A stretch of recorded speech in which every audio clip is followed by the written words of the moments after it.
Treasury's yelling, Biden programs to make big difference to inequality. Reuters story. U.S. President Joe Biden's overall proposal, which includes stepped up spending on infrastructure, childcare, and education, will make a big difference in inequality. U.S. Treasury Secretary Janet Yellen said in remarks released on Tuesday, Republicans have criticized the proposed tax increase Biden expects to use to pay for his proposals, but Yellen said the effect of a change in marginal tax rates is much less powerful in influencing growth in either direction, adding that her aim is to make sure government deficits stay small and manageable. Yellen also suggested U.S. interest rates may need to rise to prevent the economy from overheating as more of President Biden's economic investment programs come online. So do you think the rates are about to increase dramatically? And if yes, how dramatic? Okay, so she got her hand slapped that day. Huge. The NASDAQ dropped 400. The Dow was off by 350 points. Do you think she cares? She renounced her statement that day. What I meant to say was, she is the Treasury Secretary. She is a political appointee. She is no longer the chair of the Federal Reserve. Interest rates are not her purview. That is the singular purview of Jay Powell. That's like Jay Powell coming out and saying the Federal Reserve advocates for a strong dollar policy. The Fed's not allowed to talk about the dollar. That is the sole purview of the Treasury Secretary. She crossed a big line. It was highly, highly inappropriate what she did, and she had to come back and walk it back.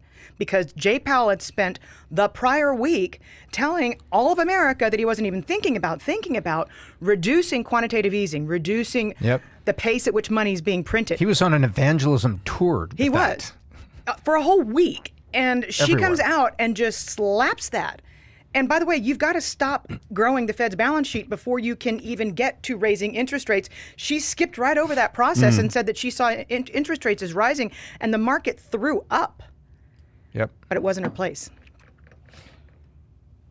So what are you saying? You're saying rates are not going to go up anytime soon? No, she was speaking with the brain of her prior job. I totally get that. Yes. I got the point. What I'm saying is, do you think rates are not at all going to go up The Federal anytime soon? Reserve is not going to increase interest rates anytime soon. Is he going to keep his commitment of 2023? Because that's what he said in the past before. We'll see. The pressure is building on Jay Powell like you've never read, because as mentioned, input cost prices, whether you're talking about copper or lumber, is whatever it is. Crazy. 36. Insane. But shipping, freight costs are higher than they've ever been. We don't have enough truck drivers in the country. And now labor's more expensive because Biden's policy is paying people to not work. Correct. So and labor, 60% of any given company's cost structure. Correct. Is labor. If Jay Powell is going to be facing companies that are challenged with extraordinary inflation, and for him to hold the line through 2023 and watch this thing blow up, and it's hard to see him holding the line unless these unemployment benefits expire, which this is what he's banking on. He's banking on September the 6th. He's banking on companies being able to hold on long enough to wait until unemployment benefits expire and people are forced back into the workforce. Exactly. I completely agree with that. And there's also something that we missed that came out of the Charlie and Warren show.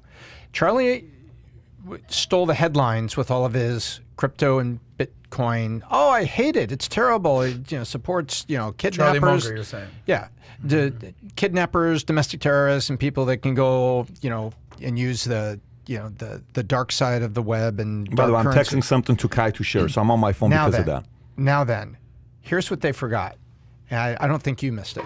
And we haven't spoken about this in advance, but I know this is not something you would have missed.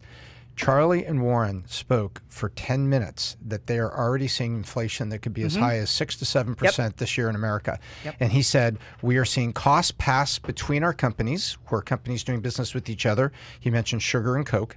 And now you've already brought up transportation costs, shortage of truck drivers, and lumber, and where we have actually, you brought up correctly, we have iron ores at a record today. There you go. So they're already saying, is nobody paying attention here? We're seeing a 6 to 7% inflation this year, and it could be even greater, and we're seeing it all right now. All these houses, and everything in South Florida going up, that's also driving up rent.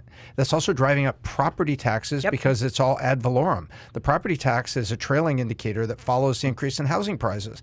So if you have an increase in housing prices and a lot of transactions, all those transaction houses now are retaxed, or excuse me, they're rebased and they're taxed tomorrow. And we're wondering why Biden's already talking about a fourth stimulus check.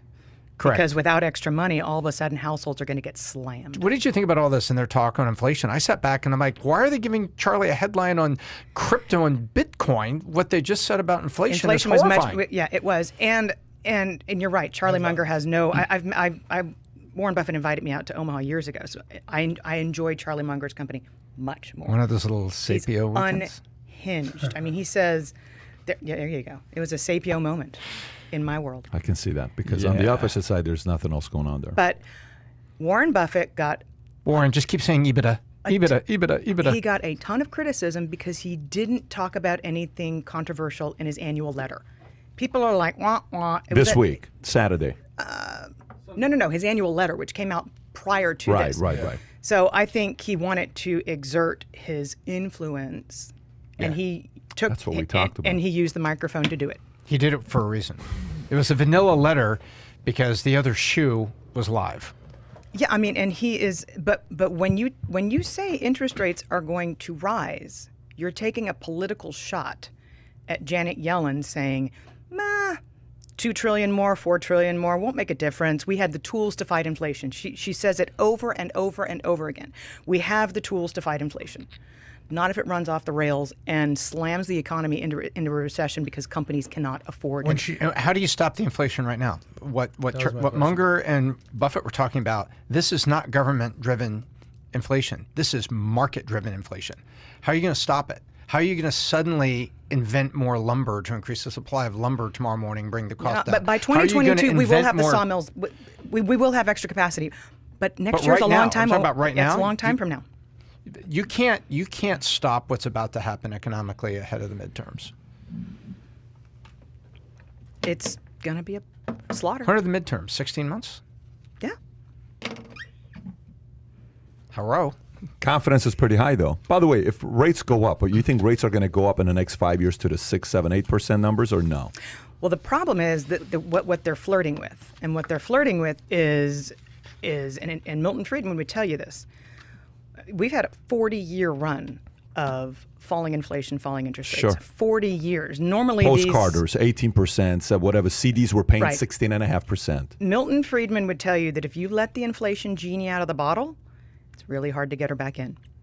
And that's when things run off the rails, especially when we're spending money like we're drunken sailors, the government. No, we are drunken sailors. Yeah. Yeah. Maybe they want that. Maybe they actually want that, if you think about it. So if you enjoyed this little short segment from the podcast that we did, here's another short segment to watch. Or if you want to see the entire podcast, click over here. Take care, everybody. Bye-bye.